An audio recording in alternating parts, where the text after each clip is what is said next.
Chicken चुमरे तो मैनू लाहौर आना से 1-1 रुपया मांग के आना पैंदा ते मेरे को बड़ी मजबूरी है मेरी। तुसीं अगे भी माशाल्लाह मेरी बड़ी मदद की थी, लेकिन ये वे कि हुण मेरे को कुछ भी नहीं है। 500 रुपया वे असी हले हॉस्पिटल भी जाना है, दवाइयां भी लैनियां ने, वापस भी जाना है। साढ़े को हुण भी असी पैसे महल्ले चों मांग के उधार के लैके किसी को मांग के आए हैं। साढ़े को कोई नहीं है, ऐसे मेरा कोई नहीं है और मेरे नाल किसी का कोई मदद नहीं है। साड़ी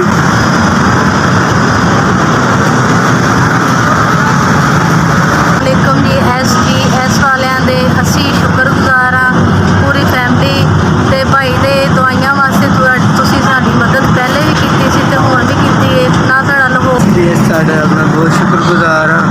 तुसीं साड़ी पहले भी मदद की थी और तुसीं साड़ी हुण भी 15,000 रुपया मदद की थी। साड़ी बड़ी मेहरबानी। अल्लाह पाक तुहानूं इस तरह SBS साढ़ा 15,000 रुपया सानूं मिल गया और असी प्रदेश जाए सा, असी बड़े परेशान सा। तुसीं अगे भी बड़ा साडा ख्याल किया, लेकिन तुसीं फिर सानूं 15,000 रुपया भेजा। साड़ी बड़ी मेहरबानी।